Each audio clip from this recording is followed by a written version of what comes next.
আচ্ছা, আমার স্ক্রিন কি দেখা যাচ্ছে? জি, দেখা যাচ্ছে। আচ্ছা। তো আমাদের যে সিলেবাস ছিল, আমাদের সিলেবাসে যে প্রথম ক্লাস, আমরা একটু বিস্তারিত বলি। আমাদের টোটাল কোর্সটা হচ্ছে ৩ মাসের।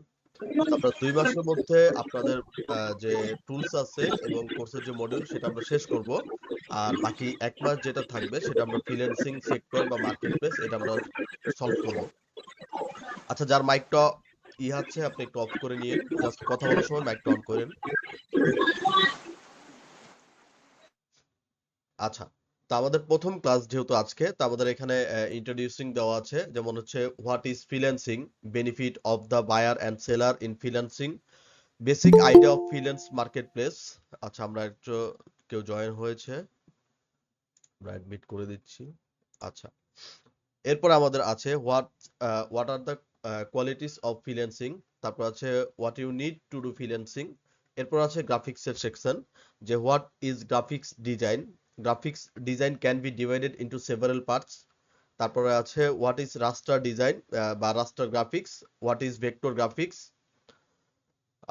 Which software we can use graphic design, আর আছে হাউ টু ইনস্টল সফটওয়্যার। আচ্ছা, তো আমরা যেহেতু প্রথমে ফ্রিল্যান্সিং দিয়ে শুরু করব বা ফ্রিল্যান্সিং কি সেটা দিয়ে শুরু করব। এখন আমরা অনেকেই জানি যে গ্রাফিক ডিজাইন বা ডিজিটাল মার্কেটিং করে কিন্তু ফ্রিল্যান্সিং করা যায়, বাট অ্যাকচুয়ালি কেউ আমরা জানি না যে ফ্রিল্যান্সিং জিনিসটা কি। তো আমরা দেখবো যে ফ্রিল্যান্সিং আসলে কি বা ফ্রিল্যান্সিং আসলে কিভাবে হয়।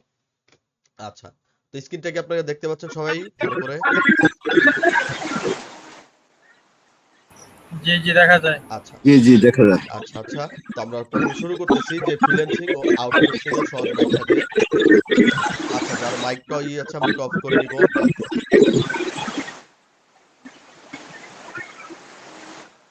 ওকে। আচ্ছা, তো প্রথমেই আছে আমাদের ফ্রিল্যান্সিং ও আউটসোর্সিং এর সহজ ব্যাখ্যা।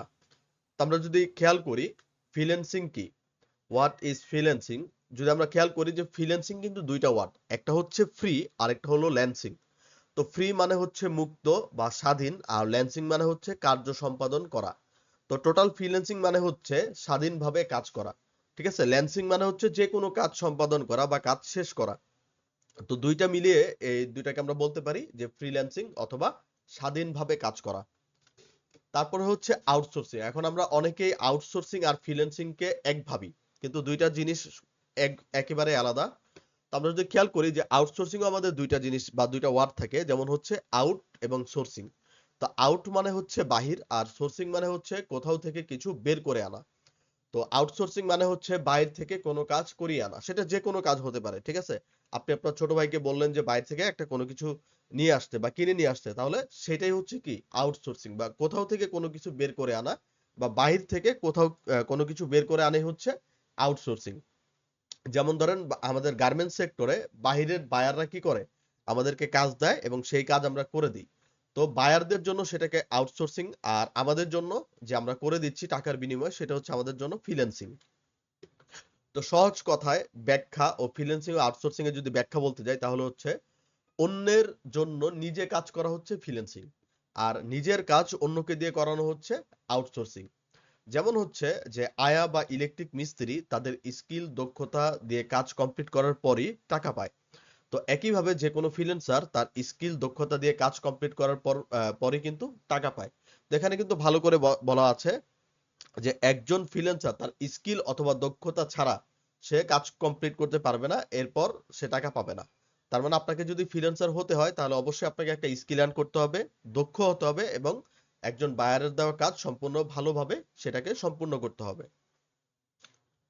এরপরে হচ্ছে এখন যদি আমি ফ্রিল্যান্সিং বলি, ফ্রিল্যান্সিং কিন্তু যে কোনো কাজের মধ্যে আছে। যেমন ধরেন একজন রিক্সা চালক সে রিক্সা চালায়, সেটা তার জন্য ফ্রিল্যান্সিং। কিভাবে? যেমন একজন রিক্সা চালক তার ড্রাইভারকে বা তার প্যাসেঞ্জারকে কোথাও নিয়ে যায়, টাকার বিনিময়ে কোথাও নিয়ে যায়, সেটা হচ্ছে কি তার জন্য ফ্রিল্যান্সিং। এখন একজন প্যাসেঞ্জার টাকার বিনিময়ে সে যায় রিক্সা করে আরেক জায়গায় যায়, সেটা হচ্ছে তার জন্য আউটসোর্সিং। তো ফ্রিল্যান্সিং মানেই যে টাকা বা ফ্রিল্যান্সিং মানেই যে ডলার বা আমরা যে মার্কেট প্লেসে কাজ করি, বিষয়টা এমন না। ফ্রিল্যান্সিং মানে কোনো কাজ করা বা কাজ করানো, ঠিক আছে। তো এখানে বলা আছে যে অনলাইন জগতে ফ্রিল্যান্সিং মানে কি। এখন ফ্রিল্যান্সিং তো অনেক জিনিসই আছে, তো অনলাইন জগতে এই ফ্রিল্যান্সিং জিনিসটা কি। তো আমরা যদি এখানে খেয়াল করি যে আমাদের এখানে কিন্তু একটা ফ্রিল্যান্সার আছে, তো এরপরে অপর পাশে আমাদের একটা ক্লায়েন্ট আছে। তো এখানে আমাদের কাজ হবে কি, ধরেন একজন ফ্রিল্যান্সার তার স্কিল ভিত্তিক কাজ সন্ধান করবে মার্কেট প্লেসে। তো আমরা যদি মাঝখানেরটাকে দেখতে পাই, এটা কিন্তু একটা মার্কেট প্লেস।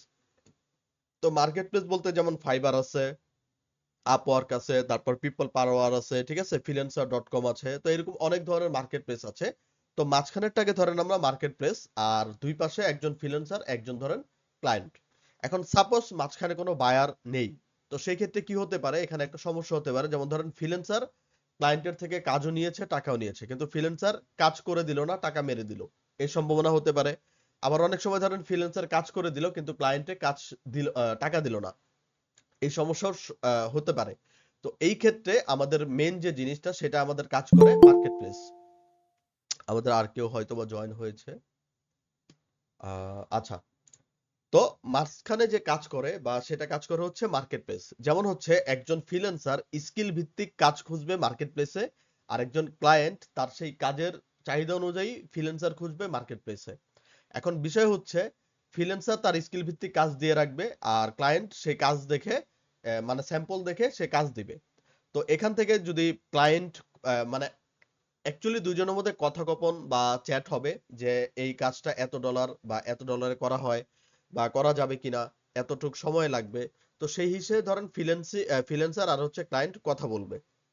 কিন্তু যখন অর্ডারের বিষয় আসবে, তখন তাদেরকে দুইজনকেই মার্কেট প্লেসে কথা বলতে হবে। যেমন হচ্ছে আপনি যদি ফাইবারে কাজ করেন, তাহলে ক্লায়েন্ট সর্বপ্রথম, মানে সবকিছু ডিল ফাইনাল হওয়ার পর ক্লায়েন্ট অর্ডার প্লেস করবে ফাইবারে। তো ফাইবারে যখন অর্ডার প্লেস করবে, তখন অবশ্যই ক্লায়েন্টকে টাকা এবং হচ্ছে কাজ দুইটাই দিতে হবে। তো মার্কেট প্লেস টাকা রেখে তার যে কাজটা আছে সেটা ফ্রিল্যান্সারকে দিয়ে দিবে এবং টাকাটা তার কাছে রাখবে। তো ফ্রিল্যান্সার কাজ করবে, স্যাম্পল দিবে ক্লায়েন্টকে, কাজটা শেষ হওয়ার পর যখন ক্লায়েন্ট বলবে হ্যাঁ কাজটা ঠিক আছে, এবার আপনি ডেলিভারি দেন, তো তখন ফ্রিল্যান্সার কি করবে, সেই কাজটা মার্কেট প্লেসে জমা দিবে এবং মার্কেট প্লেস থেকে ক্লায়েন্ট সেটা একসেপ্ট করবে বা ডেলিভারি গ্রহণ করবে। ডেলিভারি গ্রহণ করার পর অটোমেটিক ভাবে আপনার মার্কেট প্লেস থেকে ফ্রিল্যান্সারের অ্যাকাউন্টে টাকা চলে যাবে।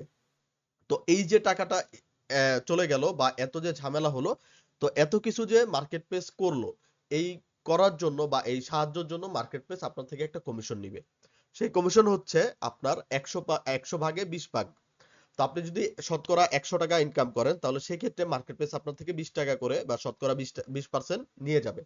তো আমরা জানি যে মার্কেট প্লেসে সর্বনিম্ন রেট হচ্ছে $5। তো আপনি যদি কোনো $5 কাজ করেন, সেই ক্ষেত্রে কিন্তু আপনাকে $1 সেটা মার্কেট প্লেসকে দিতে হবে, আর $4 ফ্রিল্যান্সারকে দিতে হবে। ঠিক আছে, তাহলে এই হচ্ছে প্রসেসে। আপনি যত বড় অর্ডারই নেন না কেন, সেটার 20% মার্কেট প্লেস কেটে রেখে দিবে। সেটা ইনস্ট্যান্ট কেটে রেখে বাকি যেটা পাবেন সেটা আপনার ফ্রিল্যান্সার অ্যাকাউন্টে যোগ হয়ে যাবে। এরপর আমরা দেখি যে বাংলাদেশে কতজন ফ্রিল্যান্সার আছে।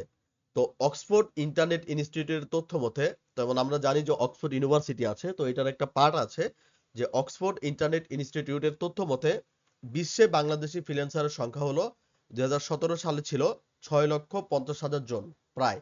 যেহেতু অ্যাকুরেট আপনার গণনা করা যায় না, সেক্ষেত্রে কিন্তু আমরা প্রায়টাকে ধরি। তো 2017 থেকে 2021 সাল পর্যন্ত ফ্রিল্যান্সারের সংখ্যা বেড়ে 15%, মানে 2017 থেকে 21 সাল মানে 4 বছরে এটা 15% বেড়েছে।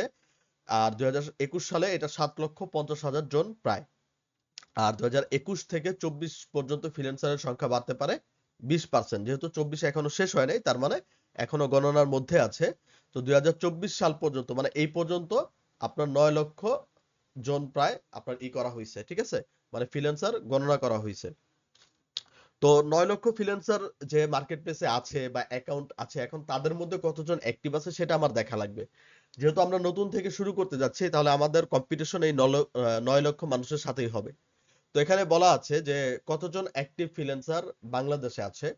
তো বাংলাদেশ ফ্রিল্যান্সার ডেভেলপমেন্ট সোসাইটি মানে বিএফডিএস এর তথ্য অনুযায়ী প্রায় 2 লক্ষ অ্যাক্টিভ বাংলাদেশি ফ্রিল্যান্সার আছে। ঠিক আছে, এই হিসেবে 2021 সালে সর্বমোট ফ্রিল্যান্সারদের মধ্যে প্রায় 26.67% অ্যাক্টিভ ফ্রিল্যান্সার। মানে আপনি যদি 9 লক্ষ খেয়াল করেন, 9 লক্ষ মানুষের মধ্যে মাত্র 2 লক্ষ মানুষ অ্যাক্টিভ ফ্রিল্যান্সার, মানে যারা বর্তমানে মার্কেট প্লেসে অ্যাক্টিভ আছে। এখন সেটা আপনার ফ্রিল্যান্সার ডট কম হইতে পারে, আপওয়ার্ক হইতে পারে, ফাইবার হইতে পারে। মানে ওভারঅল মিলিয়ে প্রায় 2 লক্ষ মানুষ এখন বর্তমানে ফ্রিল্যান্সিং সেক্টরে অনলাইনে আছে। অ্যাকাউন্ট বেশি হইতে পারে, যেমন একজনে 2টা করে অ্যাকাউন্ট করে বা অনেকে অ্যাকাউন্ট করে ভুলে যায়, ঠিক আছে, বা রেখে দেয়, কাজ পারে না। তো অনেক সমস্যা হইতে পারে, কিন্তু যাদেরকে অ্যাক্টিভ দেখা গেছে, তো বিএফডিএস এর মধ্যে 2 লক্ষ মানুষ বর্তমানে অ্যাক্টিভ আছে। আর অনলাইন ফ্রিল্যান্সিং সার্ভিস জগতে বাংলাদেশে বর্তমানে 8ম বৃহত্তর দেশ, ঠিক আছে। মানে ফ্রিল্যান্সিং এর যদি আমি কথা বলি, যে বাংলাদেশ বর্তমানে 8ম নম্বরে আছে ফ্রিল্যান্সিং এর দিক দিয়ে। তো এইটা এখন কমতে পারে, আমার যতটুকু আইডিয়া আছে। তো বর্তমানে হয়তো 3তম বা 4র্থতমতে পর্যায়ে আছে। আচ্ছা, তো ফ্রিল্যান্সিং সেক্টরে কমন কিছু কাজ ও সার্ভিসের ক্ষেত্রসমূহ, যেমন আপনার গ্রাফিক ডিজাইন আছে, ডিজিটাল মার্কেটিং আছে। যেহেতু আমরা গ্রাফিক ডিজাইন নিয়ে কাজ করব, আমরা গ্রাফিক ডিজাইন নিয়ে একটু আলোচনা করি। যেমন প্রথম আছে ব্র্যান্ড ডিজাইন। ব্র্যান্ড ডিজাইন হচ্ছে কি, ধরেন আপনি কোনো একটা কোম্পানি শুরু করলেন, সেই কোম্পানির মানে এভরিথিং, ঠিক আছে, মানে একটা ব্র্যান্ডকে দাঁড়া করাইতে যত ধরনের ডিজাইন প্রয়োজন হয়, সব ধরনের ডিজাইন। যেমন ধরেন একটা ব্র্যান্ডকে যদি আমি দাঁড়া করাতে যাই, তাহলে আমার একটা লোগো লাগবে। আমার যদি প্রোডাক্ট থাকে, প্রোডাক্টের প্যাকেজিং লাগবে, ঠিক আছে। তারপরে আমাদের সোশ্যাল মিডিয়ার ডিজাইন লাগবে। তো ইচ এন্ড এভরিথিং সবকিছু মিলিয়ে কিন্তু আপনার ব্র্যান্ড ডিজাইন হয়। তারপর ইউআই ইউএক্স ডিজাইন, যেমন ওয়েবসাইটের ডিজাইনগুলো আছে বা সফটওয়্যারের ভিতরে যে ডিজাইনগুলো আছে, সেই ডিজাইনগুলা। ভিজুয়াল ডিজাইন আছে, প্রিন্ট ডিজাইন আছে, তারপর ডিজিটাল ইলাস্ট্রেশন আছে, এবং ইমেজ এডিটিং এবং ম্যানিপুলেশন, ঠিক আছে। এই 2টা আছে। তো আমরা অনেকে ইমেজ এডিটিং মানে যে কোনো ছবি এডিট করা, আর ফটো ম্যানিপুলেশন অনেকে আমরা বুঝি না। তো আমরা যদি ইমেজ এডিটিং বা ফটো ম্যানিপুলেশন দেখতে যাই, আমরা গুগলে আমরা সার্চ করব যে ফটো ম্যানিপুলেশন, ঠিক আছে। তাহলে আমরা যদি দেখি যে গ্রাফিক ডিজাইন দিয়ে এই যে আমরা যে দেখতে পাচ্ছি, এরকম কিন্তু অনেক ধরনের ফটো ম্যানিপুলেশন কাজ করা যায়, ঠিক আছে। এগুলো সব কাজ কিন্তু আপনার ফটোশপ দিয়ে হয় বা গ্রাফিক ডিজাইন দিয়ে হয়।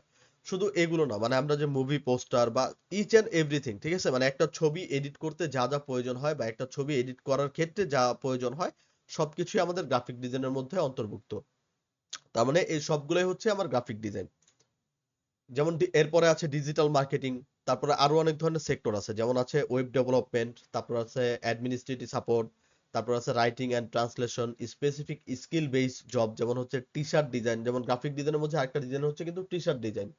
তারপর আছে প্রেজেন্টেশন ডিজাইন, যেমন পাওয়ার পয়েন্ট দিয়ে করা হয় বা গুগল স্লাইড দিয়ে করা হয়। এরপরে ড্রপ শিপিং, এরকম আরো অনেক ধরনের ডিজাইন আছে। আচ্ছা, তো এখন আমরা কথা বলবো গুরুত্বপূর্ণ 3টা জিনিস নিয়ে। সেটা হচ্ছে ফ্রিল্যান্সিং ক্যারিয়ারে সফল না পাওয়ার প্রধান 3টা কারণ। যে এই 3টা কারণ যদি আপনি মাথায় রাখেন, তাহলে অবশ্যই আপনি ফ্রিল্যান্সিং ক্যারিয়ারে সফল হতে পারবেন, ঠিক আছে। তো এই সমস্যা যদি আপনার মধ্যে থাকে, তাহলে আমি বলবো যে আপনি এখনো দুর্বল আছেন।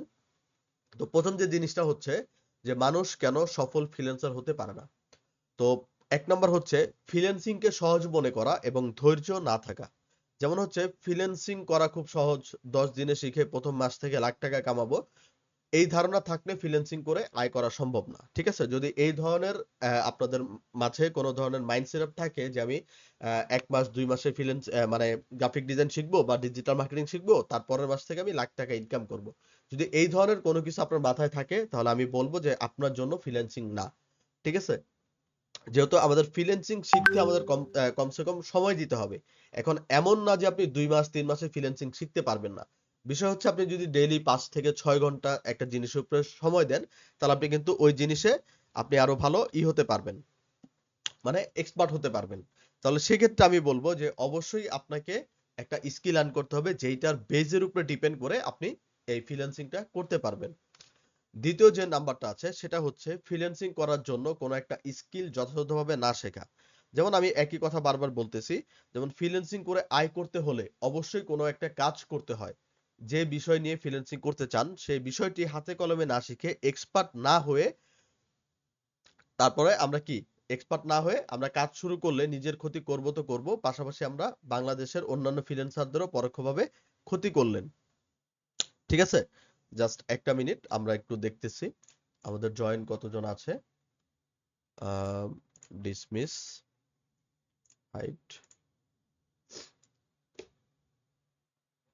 ভাইয়া ক্লাসে আছি ভাইয়া। জি ভাইয়া। আমার তো গ্রাফিক্সে উনি নাই, ডিজিটাল মার্কেটিং এ না। আ- আমি নিচ্ছি 9টা 20 থেকে। আচ্ছা ঠিক আছে ভাইয়া, তাহলে ওই ভাইয়ারটা কি ঢুকছে? আচ্ছা, তাহলে ভাইয়ারটা ঢুকে দেন, আমি এটা শেষ করে দিব একটু পরেই। আচ্ছা ভাই। তো এরপরে আমরা দেখতে পাচ্ছি যে যেটা আমরা বলতেছিলাম যে একটা স্কিল আর্ন না করে আপনি কিন্তু কোনো ধরনের আপনি ইনকাম সোর্স বা কোনো ধরনের এক্সপার্টনেস আপনি কোনো কিছুতেই হবেন না। তো এখানে বলা আছে যে পাশাপাশি আপনি বাংলাদেশের অন্যান্য ফ্রিল্যান্সারদেরও পরোক্ষভাবে ক্ষতি করলেন। যেমন হচ্ছে আপনি কোনো কাজ শিখলেন কিন্তু সেটা আপনি এক্সপার্টনেস হলেন না বা এক্সপার্ট হলেন না। আপনি কি করলেন? একটা ধরেন আমরা একটা কালার চেঞ্জের কথা বলি যে আপনি কালার চেঞ্জ শিখছেন। আপনি মনে করতেছেন যে এখন আপনি পারেন। তা আপনি কি করছেন? আপনি আপনার ট্রেইনার বা আপনার যে শিক্ষক আছে তাকে একটু ওভারটেক করে আপনি YouTube দেখে একটা অ্যাকাউন্ট খুললেন। খোলার পর আপনি কি করলেন? কোনমতে আপনি মার্কেটিং করে একটা বায়ার হ্যান্ডেল করলেন। ঠিক আছে? একটা বায়ার আপনাকে নক দিল। এখন ধরেন বায়ার আপনাকে এমন একটা কাজ দিছে যে কাজটা আপনি পারেন না। এখন সেই বায়ার মানে ডেলিভারি টাইম ওভার হয়ে যায়, আপনিও কাজ দেন না, আপনিও কাজ পারেন না। ঠিক আছে?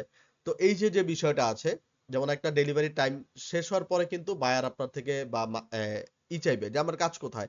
যখন আপনি কাজটা দিতে পারবেন না তখন ওই বায়ার কিন্তু অনেকটা রাগ হয়ে যাবে। ঠিক আছে? তো এই বায়ারটা যখন যেমন আপনি বাংলাদেশি ফ্রিল্যান্সারকে কাজ দিছে। তো এই বায়ারটা তো নিজে ক্ষতি হইলেন যে আপনি কাজ পারলেন না, আপনাকে কাজ পেল না। ঠিক আছে? যেমন নিজের ক্ষতি করলেন তেমন আপনি আরেকজনকে ক্ষতি করলেন। যেমন এই বায়ারটা ২য় বার কোন বাংলাদেশি ফ্রিল্যান্সারকে কাজ দিতে ২য় বার ভাববে। ঠিক আছে? যে না আমি একজনকে কাজ দিয়েছিলাম, সে আমার কাজটা করে দিতে পারে নাই। আমি এখন আর কোন বাংলাদেশীকে কাজ দিব না। ঠিক আছে? এই যে ধরনের যে বিষয়গুলো আছে, এই বিষয়গুলা কিন্তু অনেক খারাপ। ঠিক আছে? তার মানে আপনি যদি ফ্রিল্যান্সিং শুরু করতে যান, অবশ্যই আপনাকে একটা যথাযথ স্কিল আর্ন করতে হবে। সেটা যেকোনো বিষয় হোক, সেটা কালার চেঞ্জ হোক, সেটা ধরেন হেয়ার মাস্কিং হোক, ঠিক আছে? ক্লিপিং পাথ হোক, ব্যাকগ্রাউন্ড রিমুভ হোক, অথবা ধরেন আপনার টি-শার্ট ডিজাইন হোক। যেকোনো ইসের উপরে আপনার একটা স্কিল আর্ন করতে হবে। আর ৩ নাম্বার যেটা হচ্ছে সেটা হচ্ছে যথাযথভাবে কমিউনিকেশন করতে না পারা। যেমন ফ্রিল্যান্সারদের সবচেয়ে বড় সমস্যা হলো মার্কেট প্লেসে বা ক্লায়েন্টের সামনে নিজেকে যথাযথভাবে প্রেজেন্ট করতে না পারা। বেশিরভাগ ফ্রিল্যান্সাররাই ইংরেজিতে যথাযথভাবে বুঝেন না। ঠিক আছে? ইংরেজি কিন্তু যথাযথভাবে বুঝেন না। এখানে কিন্তু বলা হয়নি যে আপনি ইংরেজি পারেন না। তো বলা হইছে যে ক্লায়েন্ট কি বলছেন সেটা বুঝতে না পারার কারণে অধিকাংশ ফ্রিল্যান্সাররা কাজ পান না। ঠিক আছে? আবার কিভাবে সহজে ক্লায়েন্ট ম্যানেজ করা যায় তা না জানার কারণে ফ্রিল্যান্সাররা ক্লায়েন্ট হারায় এবং সর্বশেষে একজন ব্যর্থ ফ্রিল্যান্সার হিসেবে এক্সিট নেয় এই জগৎ থেকে। যেমন আমরা বলি যে গ্রাফিক ডিজাইন কিন্তু জাস্ট একটা কোর্স না। গ্রাফিক্স হচ্ছে পুরো এন্টায়ার একটা জগৎ। ঠিক আছে? তো আপনি যদি গ্রাফিক ডিজাইনের এন্টায়ার করেন, আপনি এখানে মানে সহজে টিকে থাকতে পারবেন না। অবশ্যই আপনার কি লাগবে? একটা ভালো স্কিল লাগবে, একটা ভালো দক্ষতা লাগবে, ঠিক আছে? একটা ভালো সাবজেক্ট লাগবে যেটার উপর আপনি আর্ন করবেন বা আগাবেন সেটার উপরে। তার মানে আপনাকে যে ইংলিশ পারতে হবে বিষয়টা এমন না। আপনার বেসিক যা টুকটাক ধারণা আপনার রাখতে হবে এবং বেশিরভাগ যে কাজ সেটা আপনার Google Translate বা অন্যান্য আরো ট্রান্সলেটর আছে সেগুলো আপনি ইউজ করতে পারেন। যেমন আমরাও ইউজ করি। ঠিক আছে? আমরা যারা ফ্রিল্যান্সিং করি তারা কিন্তু সবাই কিন্তু অতটা এক্সপার্ট না।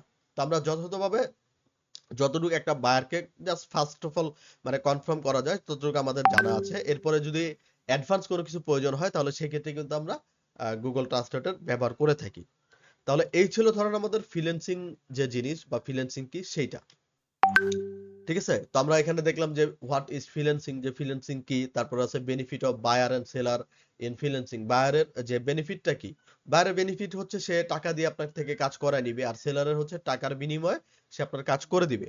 আর মার্কেট প্লেসে যে চাহিদা সেটা হচ্ছে কি সে এত কিছু করে দিল, মার্কেট প্লেস এখান থেকে কি করবে? একটা কমিশন নিবে। এরপরে আমাদের এখানে আছে যে what basic idea of freelancing market place বা ফ্রিল্যান্স মার্কেট প্লেস। ঠিক আছে? তো আমাদের অনেক ধরনের ফ্রিল্যান্স মার্কেট প্লেস আছে। যেমন আমরা যদি একটু খেয়াল করে দেখি, যেমন আমাদের সবচেয়ে বড় মার্কেট প্লেস যেটা হচ্ছে আপওয়ার্ক। ঠিক আছে? আমাদের সবচেয়ে বড় মার্কেট প্লেসের নাম হচ্ছে আপওয়ার্ক। তো এই আপওয়ার্কে আপনি দুই ধরনের যে কাজ করতে পারেন। একটা হচ্ছে বিডিং, আরেকটা হচ্ছে আপনার প্রজেক্ট ভিত্তিক। ঠিক আছে? মানে আপনি একটা প্যাকেজ দিবেন, সেই প্যাকেজ ভিত্তিক। আরেকটা হচ্ছে আপনার বিডিং ভিত্তিক। মানে কেউ তার কাজ আপওয়ার্কে ছেড়ে রাখছে, আপনি সেখানে এপ্লাই করে দেন কাজটা নিতে পারেন। এগুলা নিয়ে আমরা মার্কেট প্লেস সবার শেষের দিকে আলোচনা করব। এরপরে আমাদের আছে ফাইবার। FIVERR। ঠিক আছে? এরপরে আছে আমাদের ফাইবার। তো ফাইবারে যদি যাই, ফাইবারে যাওয়ার পর এটা হচ্ছে আমাদের ফাইবারের ইন্টারফেস। তো আপনি যেই কাজই করেন না কেন, যেমন আমি গ্রাফিক ডিজাইনের একটা কাজ দিয়ে দেখাই। যেমন হচ্ছে আপনি আ কালার চেঞ্জ করবেন। তো আমি যদি এখানে লিখি কালার চেঞ্জ লিখে আমি যদি সার্চ করি তাহলে দেখবেন এখানে অনেক মানুষের অ্যাকাউন্ট এই যে তৈরি করা আছে। ঠিক আছে? সবাই কিন্তু কালার চেঞ্জের কাজ করে এখানে। তো এরকম ধরনের স্যাম্পল আপনাকে বানাতে হবে। ঠিক আছে? এগুলোর উপর আপনার যে এক্সপার্ট হতে হবে। তো এগুলা নিয়ে আমরা বিস্তারিত আলোচনা করব শেষের দিকে। তো এখানে হচ্ছে প্যাকেজ ভিত্তিক, ঠিক আছে? এখানে কোনো বিডিং নাই, মানে আপনি আপনার স্যাম্পল দিয়ে রাখবেন, একজন বায়ার ঢুকবে, যার স্যাম্পল ভাল লাগবে, যার কিক ভাল লাগবে, তাকেই সে অর্ডারটা কনফার্ম করবে। এরপরে আরো আছে আপনার freelancer.com আছে, তারপর হচ্ছে পিপল পার আওয়ার আছে, ঠিক আছে? তো সবচেয়ে জনপ্রিয় এই দুইটাই, একটা হচ্ছে আপওয়ার্ক আর একটা হচ্ছে ফাইবার। তো আমরা এই দুইটার মধ্যেই অ্যাটাক করব, বা আমরা এই দুইটার মধ্যে অ্যাকাউন্ট খোলার যে প্রসেস সবগুলো আমরা জানবো, কিন্তু শেষের দিকে। আগে আমাদের স্কিল আর্ন করতে হবে। আচ্ছা, তো আমাদের এখনো অনেকে জয়েন হয়ে যাচ্ছে। আচ্ছা, তো আমাদের কথায় কি কোনো সমস্যা আছে? আপনারা কেউ কি কোনো সমস্যা বুঝতে পারতেছেন? আমাদেরকে এটা একটু কনফার্ম করে দিয়েন। জি না স্যার, জি ভাইয়া। আলহামদুলিল্লাহ কথা বোঝা যাচ্ছে।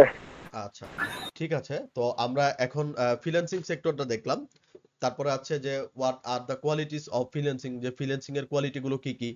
তারপরে আছে what you need to do freelancing, আপনি ফ্রিল্যান্সিং কেন করবেন? অবশ্যই আমি একটা ভালো ক্যারিয়ার এবং টাকা মানে ইনকাম করার জন্য আমি ফ্রিল্যান্সিং করব, এবং বিষয় হচ্ছে আমাকে এক্সপার্ট হতে হবে, যার কারণেও আমি কি ফ্রিল্যান্সিং করতে পারি।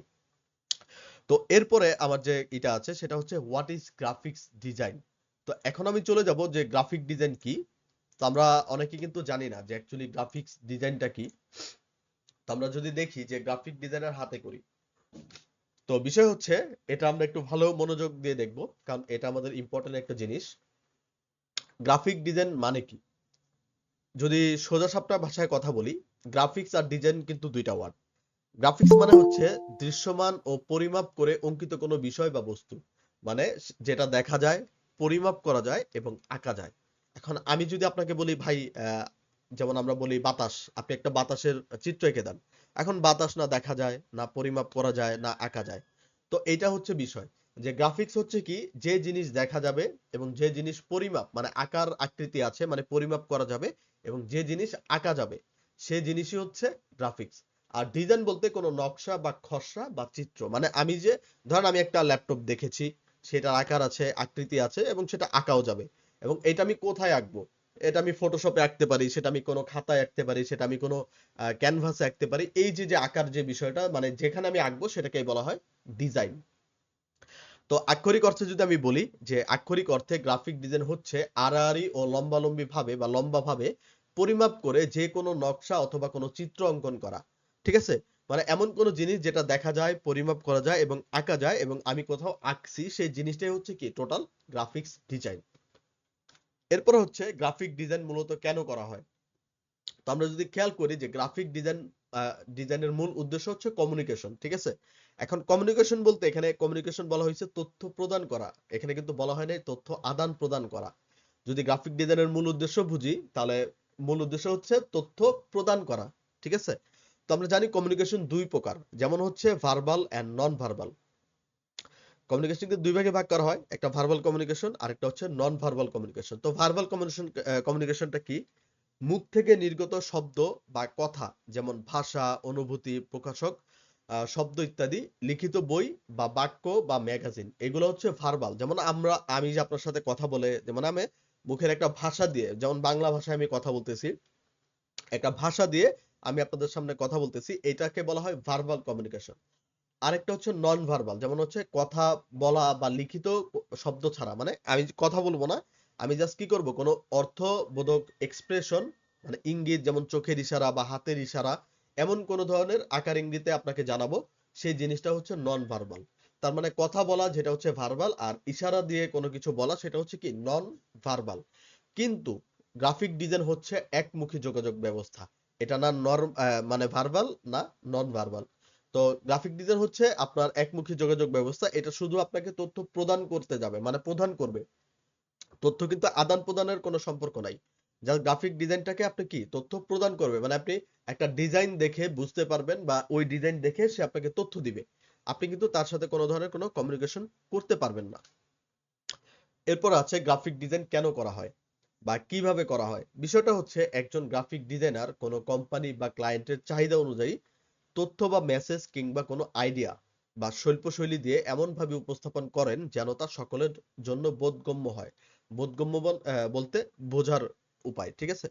যেমন হচ্ছে একজন গ্রাফিক ডিজাইনার সে কি করবে, কোনো কোম্পানি অথবা কোনো ক্লায়েন্টের চাহিদা বা মেসেজ অথবা কোনো আইডিয়া বলবে, সে আইডিয়ার উপর ভিত্তি করে একজন গ্রাফিক ডিজাইনার তার শিল্পশৈলী মানে ক্রিয়েটিভ আইডিয়া দিয়ে এমন ভাবে ওই ডিজাইনটাকে উপস্থাপন করবেন যেন তা সবাই বুঝতে পারে এবং সেটার মধ্যে জানি একটা ইমোশন কাজ করে। যেমন হচ্ছে আমাদের পাশে একটা ডিজাইন আছে, যেটা দেখেন আমরা জানি কেএফসির ডিজাইন।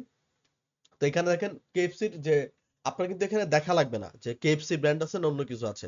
আপনি জাস্ট প্রোডাক্টটা দেখলে কিন্তু বুঝতে পারবেন যে অ্যাকচুয়ালি আপনার ডিজাইনটা কি বা কিসের উপরে ডিজাইন বেস করা। এখন এটা অবশ্যই কোনো মেডিকেল ডিজাইন না, এটা অবশ্যই কোনো আপনার আলাদা কোনো ডিজাইন না। এখানে আপনার খাবার দেখে আপনি বুঝতে পারতেছেন যে এটা কোনো ফাস্ট ফুড। আর ডিজাইনগুলোকে এমন ভাবে সাজানো হয়েছে যাতে আপনার দেখে খুব সুন্দর লাগে। যেমন পেপসি দেওয়া আছে, তারপরে চিকেন দেওয়া আছে, ঠিক আছে, কর্ন দেওয়া আছে এরকম, তারপরে দেখেন আরো চিলি দেওয়া আছে, ঠিক আছে। তো এখানে যেমন লেখা আছে যে ইটস জিঞ্জার লিকিং গুড, এই যে সুন্দর সুন্দর যে ক্যাপশন গুলা দেওয়া আছে। তো এই যে জিনিসগুলা, এইগুলা একটা ডিজাইনকে কি করে প্রপার ভাবে বিস্তারিত করে যাতে একটা মানুষ দেখতে পারে। তার মানে যারা ফাস্ট ফুড লাভার তাদেরকে কিন্তু এইরকম ডিজাইন অনেক আকর্ষণ করে, ঠিক আছে। দেখেন এগুলোর মধ্যে কিন্তু বেশি কালার ব্যবহার করা নাই। আর কেএফসি যদি আমি বলি, এখানে একটা জিনিস বুঝার আছে। যেমন কেএফসি ব্র্যান্ড, ঠিক আছে, কেএফসি ব্র্যান্ডের কিন্তু দুইটা কালার হয়, যেমন একটা ব্ল্যাক কালার হয় আর একটা কিন্তু রেড কালার হয়, মানে তাদের যে ব্র্যান্ড কালার, ঠিক আছে। তো আমরা যদি ডিজাইনেও খেয়াল করি, তাদের দেখেন টেক্সট এবং তাদের যে লোগো, তাদের টেক্সটের মধ্যেও তাদের ব্র্যান্ড কালার এখানে উল্লেখ করা আছে, ঠিক আছে। তো এগুলা নিয়ে আমরা ডিজাইনের আপডেট ক্লাসে আলোচনা করব যে কিভাবে আপনি ডিজাইন মেক করবেন। এরপর আছে গ্রাফিক ডিজাইনের ইতিহাস। তো গ্রাফিক্স ভাষাটি এসেছে গ্রিক ভাষা থেকে। যেমন গ্রাফ শব্দের অর্থ হচ্ছে একটি চিত্র আড়াআড়ি ও লম্বালম্বি ভাবে পরিমাপ করে আঁকা হয়। তো এর সাথে আইসি, মানে আগে ছিল কি গ্রাফ, গ্রাফ মানে হচ্ছে কি চিত্র, আর এর সাথে আইসি যুক্ত করে গ্রাফিক শব্দটি তৈরি হয়েছে, ঠিক আছে। মানে আগের কথা ছিল কি গ্রাফ, এর সাথে আধুনিক যুগে আইসিটাকে যুক্ত করে এটার নাম করা হয়েছে গ্রাফিক্স ডিজাইন বা গ্রাফিক্স শব্দটি তৈরি হয়েছে। এখন আমরা জানি যে গ্রিক ভাষা, এই যে আমাদের এখানে কিছু স্যাম্পল দেওয়া আছে কিছু গ্রিক ভাষা। তো এরপর আমরা যে জিনিসগুলো ভুল করি, ঠিক আছে, আমাদের কিছু ভুল আছে। যেমন অনেকে গ্রাফিক্স মানে গ্রাফিক্স সি এর সাথে এস দেই, ডিজাইন বা গ্রাফিক্স ডিজাইনিং টার্মগুলো ব্যবহার করেন, এগুলো ভুল। গ্রাফিক্স শব্দটি হচ্ছে একটি অ্যাডজেক্টিভ বা বিশেষণ পদ, এটি ডিজাইনকে বিশেষায়িত করেছে। সেক্ষেত্রে সঠিক শব্দটি হচ্ছে গ্রাফিক্স ডিজাইন। কিন্তু গ্রাফিক যদি নাউনের কাজ করে তখন গ্রাফিক্সের সাথে এস যুক্ত হবে, যেমন মোশন গ্রাফিক্স বা এক্সট্রিম গ্রাফিক্স, ঠিক আছে। তো আপনি কি করেন, গ্রাফিক্স ডিজাইনিং করি এই জিনিসটা যদি বলেন তাহলে এটা কিন্তু ভুল।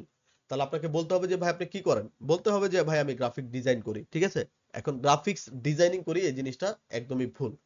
তো যদি কোনো কাজ করেন মানে গ্রাফিক ডিজাইনের মধ্যে যে কোনো কাজ করেন, যেমন আপনি মোশন গ্রাফিক্স বা এক্সট্রিম গ্রাফিক্স যা ভিডিও গ্রাফিক্স, ঠিক আছে, সেই ক্ষেত্রে কিন্তু আপনার গ্রাফিক্সের সাথে এস বসবে, এছাড়া কিন্তু আপনার কাজের সাথে এস বসবে না, ঠিক আছে। শুধুমাত্র নাউনের ক্ষেত্রে আপনার এসটা বসবে। এরপরে আছে আমাদের যে গ্রাফিক ডিজাইনটা শুরু হয়েছিল বা উৎপত্তি হয়েছিল সেটার একটা বিষয়। তবে আধুনিক গ্রাফিক্স ডিজাইন ট্র্যাক হওয়া শুরু হয় 1900 সালের পর থেকে। এখন আমরা জানি যে আদিকাল থেকে, মানে আমাদের যদি একবারে ওল্ড ইতে চলে যাই, সেখান থেকেও কিন্তু আগে ধরেন গ্রাফিক ডিজাইন ছিল। যেমন আমরা আদিমকালের অনেক দেখি মানে টিভিতে বা বিভিন্ন মিডিয়াতে, যেমন হচ্ছে ধরেন তারা গাছের মধ্যে আর্ট করে রাখতো বা পাথরের গায়ে আর্ট করে রাখতো, ঠিক আছে, বা মাটিতে আর্ট করে রাখতো। তো আদিম যুগ থেকেই কিন্তু আমাদের গ্রাফিক ডিজাইনটা আছে। কিন্তু আধুনিক যুগে যেমন হচ্ছে আমরা এখন যে যুগে আছি, তো এই আধুনিক যুগে 1900 সালের পর থেকে এটা ট্র্যাক করা হয়। আর এই গ্রাফিক ডিজাইনটা ট্র্যাক করে পল র্যান্ড নামক একজন আমেরিকান গ্রাফিক ডিজাইনার। তাকে মূলত ভিজুয়াল কমিউনিকেশনের জনক বলা হয়ে থাকে। যেমন হচ্ছে সে অনেক কিছু চিন্তা ভাবনা করতে পারতো যেটা আমাদের থেকে একটু অনেক লেভেল উপরে, ঠিক আছে। তো উনার যে বই আছে সেই বইগুলো আপনি পড়তে পারেন, বাংলায় ইংলিশে অনেক ভাষায় বই আছে। তো এই বইগুলো আপনারা পড়ে ওনার সম্বন্ধে আইডিয়া নিতে পারেন। আচ্ছা, তো এরপরে আছে গ্রাফিক ডিজাইনের প্রকারভেদ। যারা নোট করতে চান নোট করে নিতে পারেন, ঠিক আছে। এখন আমরা ইম্পর্টেন্ট জিনিসের মধ্যে ঢুকতেছি। তো বলা হচ্ছে যে গ্রাফিক ডিজাইনের প্রকারভেদ। তো ডিজাইনের জগৎ কল্পনা করলে গ্রাফিক ডিজাইনকে দুই ভাগে ভাগ করা যায়। একটা হচ্ছে স্টিল গ্রাফিক্স আর একটা হচ্ছে মোশন গ্রাফিক্স। তো আমরা দেখি স্টিল গ্রাফিক্সটা কি। সকল প্রিন্ট ডিজাইন, এখানে উদাহরণ হিসেবে বলা হয়েছে যে সকল print design, social media post অথবা ব্যানার ডিজাইন, ছবি এডিট বা ফটো ম্যানিপুলেশন, আমরা একটু আগে যেটা ফটো ম্যানিপুলেশন দেখেছি সেই ফটো ম্যানিপুলেশনটা, ঠিক আছে। আমরা এখান থেকে অ্যাডমিট করে নিচ্ছি। ওকে, আচ্ছা। তো আমাদের এখানে দেওয়া আছে কি স্টিল গ্রাফিক্স হচ্ছে কি যে সকল print design, social media post বা ব্যানার ডিজাইন ইত্যাদি এডিট ও ফটো ম্যানিপুলেশনে হচ্ছে কি আমাদের স্টিল গ্রাফিক্স। আর এরপরে আছে আমার মোশন গ্রাফিক্স। তো মোশন গ্রাফিক্স হচ্ছে যেমন ভিডিও তৈরি করা, কার্টুন ও টেক্সট অ্যানিমেশন অথবা 3D অ্যানিমেশন, মানে যেগুলো মুভ হয় বা মুভিং হয়। তারপরে অ্যানিমেটেড ইলাস্ট্রেশন, ঠিক আছে? তার মানে যদি সহজভাবে বলি যে ডিজাইনটা কি হয়, প্রিন্ট হয়, মানে সেটা নড়াচড়া হয় না, সেই ডিজাইনটা হচ্ছে স্টিল গ্রাফিক্স। আর যেটা ভিডিও আকারে তৈরি হয় বা কার্টুন আকারে তৈরি হয় সেই জিনিসটাই হচ্ছে কি আমাদের মোশন গ্রাফিক্স। আর স্টিল গ্রাফিক্সের যদি প্রকার বলতে যাই তাহলে স্টিল গ্রাফিক্স বা গ্রাফিক ডিজাইনকে ফরম্যাট ও মিডিয়া ভিত্তিতে আলাদা করা হয়। যেমন হচ্ছে স্টিল গ্রাফিক্স আবার দুই প্রকার, একটা হচ্ছে কি ফরম্যাট আর একটা হচ্ছে মিডিয়া। এখন ফরম্যাট হচ্ছে দুই প্রকার, যেমন হচ্ছে রাস্টার গ্রাফিক্স আর হচ্ছে ভেক্টর গ্রাফিক্স। আর মিডিয়া হচ্ছে সিঙ্গেল মিডিয়া, মাল্টিমিডিয়া। এখন এই দুইটা বা চার প্রকার একটা আরেকটার সাথে জড়িত। বিষয়টা হচ্ছে রাস্টার গ্রাফিক্স এবং ভেক্টর গ্রাফিক্স। রাস্টার গ্রাফিক্সটা কি আর হচ্ছে ভেক্টর গ্রাফিক্সটা কি, এটা নিয়ে আমরা আলোচনা করতেছি। তার আগে আমরা দেখি মিডিয়াটা কি। একটা হচ্ছে সিঙ্গেল মিডিয়া আর একটা হচ্ছে মাল্টিমিডিয়া। তো গ্রাফিক ডিজাইনের মিডিয়া ভিত্তিক যে প্রকারভেদ, একটা হচ্ছে কি সিঙ্গেল মিডিয়া আর একটা হচ্ছে মাল্টিমিডিয়া। তো সিঙ্গেল মিডিয়ার কথা যদি আমি বলি, যেমন আছে এখানে দেখেন একই কালার, একই টেক্সট, ঠিক আছে, একই ধরনের ডিজাইন, এগুলাকে বলা হয় সিঙ্গেল মিডিয়া। আর এখানে দেখেন মাল্টিমিডিয়া, এখানে ধরেন মাল্টি মানে অনেক জিনিস আছে, যেমন হচ্ছে ধরেন অনেক রকম কালার আছে, তারপরে বিভিন্ন ধরনের আসবাবপত্র আছে, ঠিক আছে, যেমন ফ্লোর আছে, দেয়াল আছে, গাছ আছে, লোগো আছে, লেখা আছে, ঠিক আছে, এবং লেখার মধ্যে আলাদা আলাদা কালার আছে। তারপরে দেখেন চেয়ার আছে, লাইট আছে। তো এই যে একের মধ্যে অধিক জিনিস, এইটাকে বলা হয় আপনার মাল্টিমিডিয়া। আর সিঙ্গেল মিডিয়া হচ্ছে একই কালার থাকবে, একই ধরন থাকবে, এটার মধ্যে সেকেন্ড কোনো কালার ঢুকবে না। সেকেন্ড কালার ঢুকলে এটা মাল্টিমিডিয়া হয়ে যাবে। একই কালার থাকবে, একই টেক্সট থাকবে, একই রকম সবকিছুই থাকবে, ঠিক আছে, এটাই হচ্ছে সিঙ্গেল মিডিয়া। আর যেমন মানে সাদা কালো যেটা থাকে আর কি। আর মাল্টিমিডিয়া হচ্ছে হরেক রকম জিনিস, ঠিক আছে। এরপর আমাদের মেন যে জিনিস সেটা হচ্ছে রাস্টার ডিজাইন এবং হচ্ছে ভেক্টর ডিজাইন, ঠিক আছে, এটা হচ্ছে ফরম্যাট ভিত্তিক যে প্রকারটা আছে সেটা। এই দুইটার উপরে ভিত্তি করে আমাদের টোটাল গ্রাফিক ডিজাইন, ঠিক আছে, যেমন ফটোশপ এবং হচ্ছে ইলাস্ট্রেটর, এই দুইটার উপরেই সব জিনিস। যেমন রাস্টার আর হচ্ছে ভেক্টর। রাস্টার হচ্ছে কি যে গ্রাফিক্যাল কন্টেন্ট জুম করে পিক্সেলেট করা যায়, তাই হচ্ছে রাস্টার গ্রাফিক্স। আর যে গ্রাফিক্যাল কন্টেন্ট জুম করে পিক্সেলেট করা যায় না, সেটাই হচ্ছে ভেক্টর গ্রাফিক্স। যেমন ধরেন আমাদের এখানেও একটা লোগো আছে, আমাদের এখানেও একটা লোগো আছে। তো আমি যদি ধরেন লোগোটার এই কর্নারে জুম করি, মানে এই কর্নারে জুম করি, যেমন এই যে কর্নার পয়েন্টটা আমাকে দিয়ে দিছে, এখন দেখেন এটা কিন্তু ছবি, এটা কিন্তু লোগো, মানে লোগো কিন্তু এটা লোগোর ছবি, ঠিক আছে, মানে ক্যামেরা দিয়ে তোলা একটা ছবি। আচ্ছা, যদি এই কর্নারটাকে জুম করা হয় তাহলে এই কর্নারটা এই জুমের মধ্যে আমরা দেখিয়েছি, তাহলে দেখেন এখানে কিন্তু ঘর ঘর মানে চার কোণা ঘর ঘর হয়ে আছে, মানে জুম করলে ফেটে যায়। আমরা অনেক সময় ছবি দেখেছি আমাদের গ্যালারিতে বা আমাদের ফেসবুকে, আমরা এমন ছবি ওপেন করেছি যেটা জুম করলে এরকম দেখবেন ফেটে গেছে। অ্যাকচুয়ালি সেটা ফেটে যায় না, সেটাকে বলা হয় রাস্টারাইজ হওয়া বা রাস্টার হওয়া বা পিক্সেলেট হওয়া, ঠিক আছে, মানে আপনি কোনো ডিজাইনকে কি করছেন, জুম করছেন এবং সেটা এরকম ফেটে গেছে বা ঘর ঘর হয়ে গেছে, সেটাকে বলা হয় রাস্টার গ্রাফিক্স। আর ধরেন এমন কোনো জিনিস যেটা আমি আর্ট করছি কালার দিয়ে, যেমন হচ্ছে ধরেন এই যে জিনিসটা, এটা কিন্তু ফাটবে না বা ফাটে না, এক কালারেই থাকবে, ঠিক আছে, তো এইটাকে বলা হয় ভেক্টর গ্রাফিক্স। যেমন হচ্ছে আমি ক্যামেরা দিয়ে যে কোনো ছবি তুলি না কেন সেটা রাস্টার গ্রাফিক্স, আর আমি কোনো কিছু আর্ট করা মানে ভেক্টর গ্রাফিক্স। যেমন হচ্ছে ধরেন আমি একটা বিড়াল দেখছি, আমি বিড়াল ক্যামেরা বের করে সেই বিড়ালটার ছবি তুলেছি, তাহলে সেটা হচ্ছে রাস্টার গ্রাফিক্স। আর ধরেন একটা বিড়াল দেখেছি, সেই বিড়ালটাকে আমি কোনোভাবে আর্ট করেছি, ঠিক আছে, এখন সেটা আমি ধরেন কোনো ক্যানভাসে আর্ট করেছি, কোনো আইপ্যাডে আর্ট করেছি বা ডিজাইন প্যাডে আর্ট করেছি, সেটা হচ্ছে ভেক্টর গ্রাফিক্স, মানে আমি রং দিয়ে বিড়ালটাকে কি করেছি, আর্ট করেছি। আরেকটা হচ্ছে আমি ক্যামেরা দিয়ে ছবি তুলেছি। তো যেটা ছবি তুলেছি সেটাকে বলা হয় রাস্টার গ্রাফিক্স, আর যেটা আমি আর্ট করেছি কালার দিয়ে সেটাকে বলা হয় ভেক্টর গ্রাফিক্স। আশা করি সবাই বুঝতে পেরেছে, এটা ক্লাস করতে করতে আমরা বুঝে যাব যখন আমরা ক্লাসের মধ্যে ঢুকবো। এরপর হচ্ছে পিক্সেল কি, ঠিক আছে, আমরা জানি যেমন এখানে বলা হয়েছে যে যে গ্রাফিক্যাল কন্টেন্ট জুম করে পিক্সেলেট করা যায় তাই হচ্ছে রাস্টার গ্রাফিক্স, আর যে গ্রাফিক্যাল কন্টেন্ট জুম করে পিক্সেলেট করা যায় না সেটা হচ্ছে কি ভেক্টর গ্রাফিক্স। তো আমার জানতে হবে যে পিক্সেল জিনিসটা কি।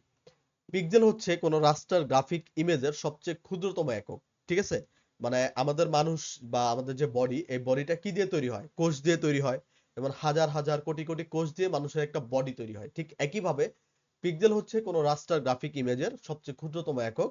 সংক্ষেপে এটিকে বলা হয় পিএক্স, বা পিএক্স ভাবে এটাকে লেখা হয়।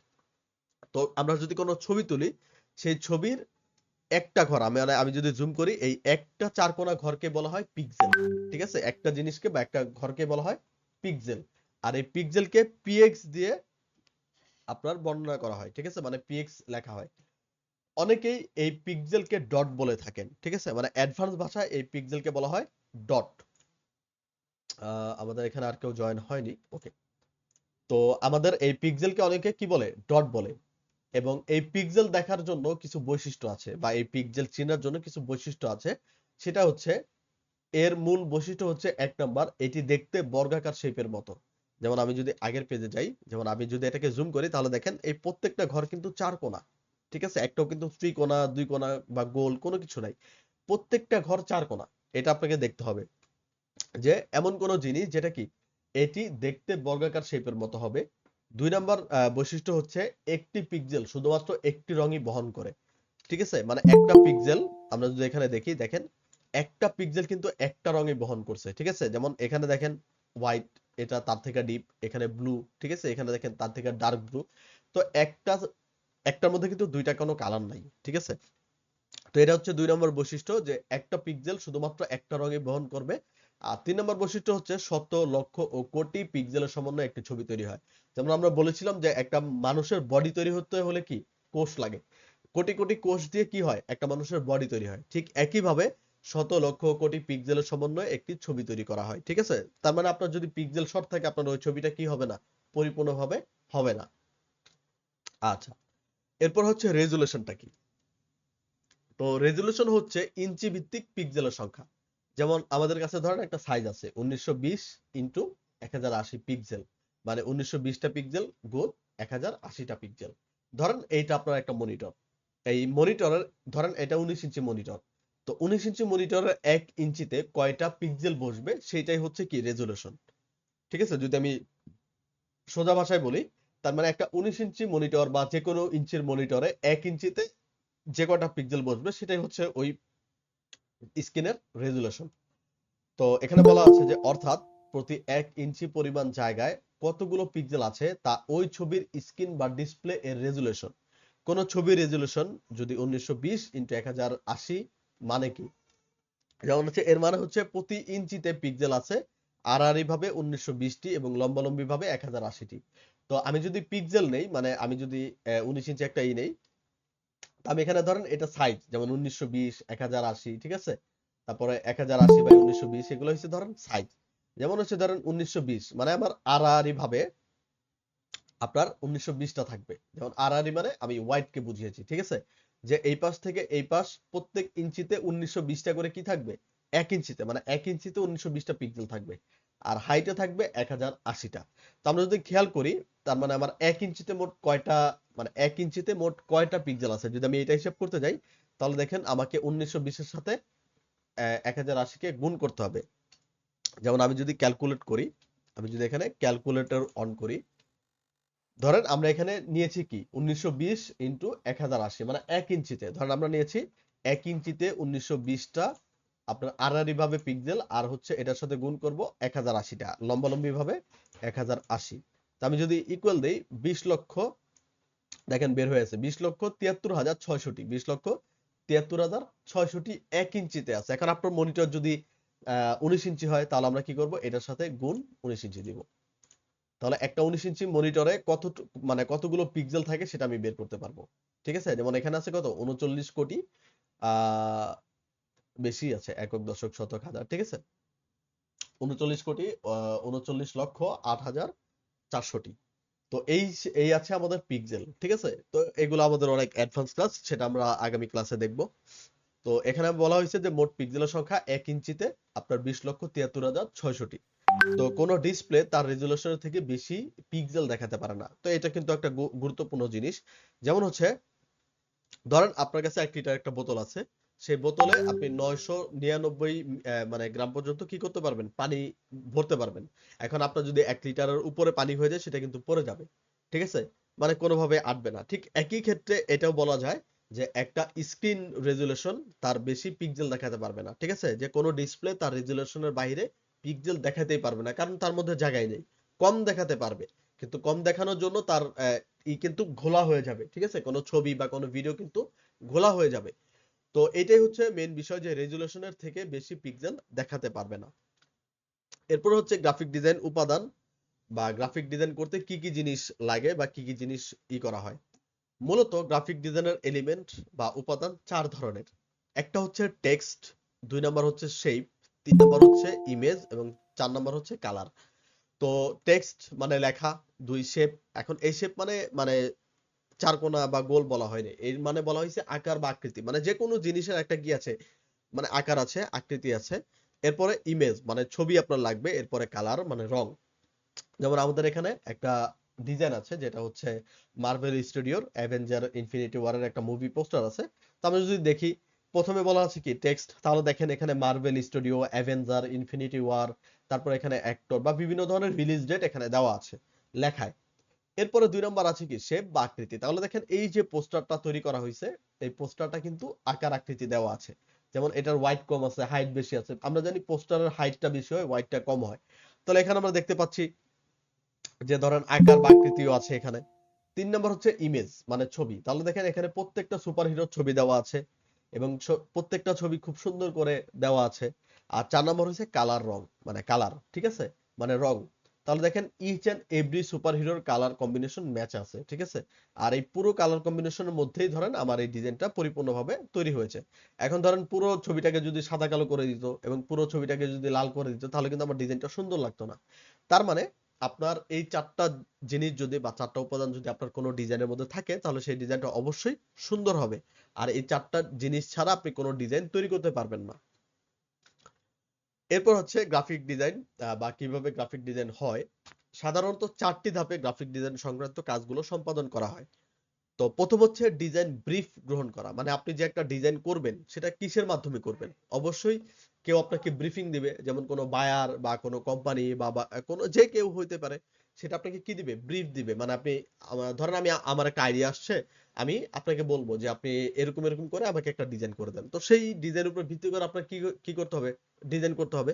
তো আমি যে আপনাকে আইডিয়া দিলাম বা আমি যে আপনাকে বিভিন্ন ধরনের পরামর্শ দিলাম, এটা হচ্ছে ব্রিফ, ঠিক আছে। এটাকে বলা হয় ডিজাইন ব্রিফ, মানে আমার ডিজাইন সম্পর্কে আমি আপনাকে বললাম, সেই কথা অনুযায়ী আপনি আমাকে ডিজাইন তৈরি করে দিবেন। এরপর হচ্ছে ডিজাইন প্ল্যানিং ও ম্যাপিং, মানে আমি ব্রিফ দেওয়ার পরে আপনি কি করবেন, ওই ডিজাইনটাকে প্ল্যানিং করবেন, ম্যাপিং করবেন, যে কিভাবে এটাকে আমি করব, কোন সফটওয়্যার দিয়ে করব, কি কি বসবে এখানে, ঠিক আছে, কি কি আমি বলেছি সেই জিনিসটা। আর 3 নম্বর হচ্ছে সফটওয়্যারের মাধ্যমে ডিজাইনের কাজ সম্পন্ন করা। এখন ধরেন হ্যাঁ, আপনি ডিজাইন করবেন, এখন কোন সফটওয়্যার দিয়ে করবেন, সেটা কি ফটোশপ দিয়ে করবেন, সেটা কি ইলাস্ট্রেটর দিয়ে করবেন, নাকি অন্য কোনো সফটওয়্যার দিয়ে করবেন, সেটা মূলত হচ্ছে কি আপনাকে প্ল্যানিং করতে হবে। তাহলে প্রথম আপনি ডিজাইন ব্রিফ গ্রহণ করবেন, সেই ব্রিফের উপরে ভিত্তি করে আপনি প্ল্যানিং করবেন, ম্যাপিং করবেন। এরপর আপনি কি করবেন, কোন সফটওয়্যার দিয়ে কাজ করবেন সেটা আপনার মানে যাচাই করতে হবে। যদি রাস্টার ধরনের কাজ হয় তাহলে আপনি ফটোশপ নেবেন, যদি ভেক্টর ধরনের কাজ হয় তাহলে সেটা আপনি ইলাস্ট্রেটর নেবেন, ঠিক আছে। যদি ভিডিও হয় তাহলে সেটার জন্য আপনি আলাদা সফটওয়্যার ইউজ করবেন। আর 4 নম্বর হচ্ছে প্রয়োজনীয় ফাইল ফরম্যাট অনুযায়ী কাজ ডেলিভারি করা। প্রয়োজনীয় ফাইল ফরম্যাট মানে যেমন আমাদের গ্রাফিক্সের মধ্যে জেপিজি, পিএনজি, পিএসডি, টিপ ফাইল, ঠিক আছে, বা পিএসডি ফাইল, এরকম অনেক ধরনের ফাইল ফরম্যাট আছে। ফাইল ফরম্যাট বলতে যেমন ধরেন আমরা মিউজিক মানে অডিও গানকে কি বলি, এমপি3। তারপর আছে ভিডিওকে কি বলি, এমপি4, ঠিক আছে। ঠিক এরকমই গ্রাফিক ডিজাইনের কিছু মানে আছে, ফাইল ফরম্যাট আছে। তো যেমন পিএনজি, পিএসডি, এগুলো আমরা ক্লাসের মধ্যে আলোচনা করে নিব। আর বেস্ট গ্রাফিক ডিজাইন সফটওয়্যার যেমন হচ্ছে ফটোশপ আছে, এআই আছে, ইনডিজাইন আছে, ক্যানভা আছে, জারা আছে, ভেক্টর আছে, ঠিক আছে। তো বেস্ট সফটওয়্যারের মধ্যে 2টা সফটওয়্যার সবচেয়ে বেস্ট, একটা হচ্ছে ফটোশপ মানে পিএস ফটোশপ, আর একটা হচ্ছে এআই মানে অ্যাডোবি ইলাস্ট্রেটর। এই ফটোশপ আর হচ্ছে ইলাস্ট্রেটর দুইটা কিন্তু অ্যাডোবির যে সফটওয়্যার সেটা। তো যেমন আমরা বলি মাইক্রোসফট অফিস, মাইক্রোসফট এক্সেল, তো অ্যাডোবির মধ্যে অ্যাডোবি ফটোশপ আর একটা হচ্ছে অ্যাডোবি ইলাস্ট্রেটর, তারপর আছে অ্যাডোবি ইনডিজাইন, ঠিক আছে। এগুলো আরো অনেক ধরনের ডিজাইন আছে। তো এইগুলো হচ্ছে আমাদের গ্রাফিক ডিজাইনের মেইন সফটওয়্যার। তো আজ আমরা যে আগামী 3 মাস শিখবো সেটা হচ্ছে ফটোশপ এবং হচ্ছে ইলাস্ট্রেটর। তাহলে এই ছিল আমাদের গ্রাফিক ডিজাইনের মূল যে জিনিস সেগুলা। তো আমরা এখানে দেখলাম যে what is graphic design, graphic design can be divided into separate part. হ্যাঁ, গ্রাফিক ডিজাইনের বিভিন্ন ধরনের সেপারেট পার্ট আছে।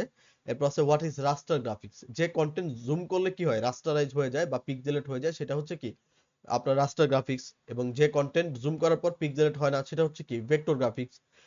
তো আমি যদি আপনাদের একটু সরাসরি ভাবে দেখাই, যেমন আমি ফটোশপটাকে ওপেন করি, এটা হচ্ছে আমাদের ফটোশপের সফটওয়্যার। আর আমরা অ্যাডোবি ইলাস্ট্রেটরকে ওপেন করি, ঠিক আছে?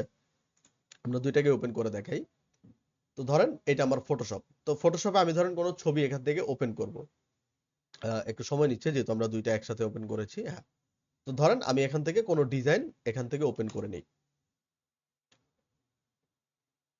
একটু লোডিং নিবে।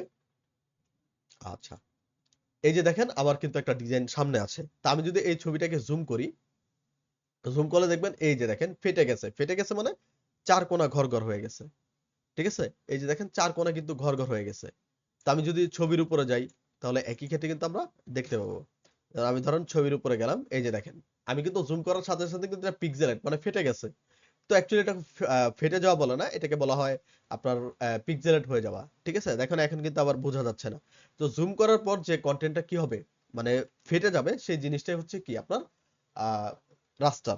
আর ভেক্টর হচ্ছে, ধরেন আমি অ্যাডোবি ইলাস্ট্রেটরে গেলাম, আমি এখান থেকে ধরেন একটা লোগো ক্রিয়েট করলাম বা একটা লোগো নিলাম। একটু সময় নিবে। ধরেন এই যে আমার লোগো, ঠিক আছে? এখন আমি যদি ধরেন এটাকে জুম করি, এখন ধরেন আমি এটাকে যতই জুম করি না কেন, এটা কিন্তু ফাটবে না, ঠিক আছে? এই যে দেখেন এটা কিন্তু পিক্সেলেট হচ্ছে না। আমি কিন্তু অনেক পরিমাণে এটাকে জুম করে নিছি, এখন কিন্তু এটাকে ফাটবে না। আমি এটাকে যতই আপনি জুম করেন না কেন, এটা কোনো সময় ফাটবে না, ঠিক আছে? তার মানে কোনো জিনিস আমি তৈরি করেছি বা আর্ট করেছি, যেমন এই ডিজাইনটাকে কি আমি আর্ট করেছি, সেটা হচ্ছে আমার কি ভেক্টর। আর যে জিনিসটা আমি তৈরি করেছি বা ছবি, যেমন হচ্ছে ধরেন পিৎজা, পিৎজা হচ্ছে কি ছবি তোলা হয়েছে, ছবি তোলার পর কি হয়েছে, আমরা নিয়েছি। তো এটা হচ্ছে কি আমাদের রাস্টার। তো আশা করি বুঝতে পেরেছেন যে রাস্টার ডিজাইনটা কি আর ভেক্টর ডিজাইনটা কি। এরপর আছে যে with software we can use in graphics design. যেমন আমরা ফটোশপ ইউজ করতে পারি, অ্যাডোবি ইলাস্ট্রেটর ইউজ করতে পারি, তারপরে ইনডিজাইন ইউজ করতে পারি। তো এগুলো হচ্ছে ধরেন আমাদের গ্রাফিক ডিজাইনে ব্যবহৃত সফটওয়্যার। আর শেষের যে ক্লাসটা মানে কাজটা আছে যে হাউ টু ইনস্টল সফটওয়্যার, এটা আমরা আপনাদের যে গ্রুপ আছে, গ্রুপে আমরা একটা ড্রাইভের লিংক দিয়ে দিব। সেই গ্রুপ ড্রাইভ থেকে আপনারা দেখে নেবেন যে কিভাবে সফটওয়্যার ইনস্টল করা যায়, ঠিক আছে? আর আগামী নেক্সট ক্লাসে মানে আমাদের রোববার যে ক্লাসটা আছে, সেই ক্লাসে আমরা অ্যাডোবি ফটোশপের যে ক্লাস আছে সেটা দেখব। যেমন হচ্ছে কিভাবে ব্যাকগ্রাউন্ড রিমুভ করা যায়, ক্লিপিং পাথ করা যায়, ঠিক আছে? ইচ এন্ড এভরিথিং সব কাজগুলো আমরা এখান থেকে দেখে নিব।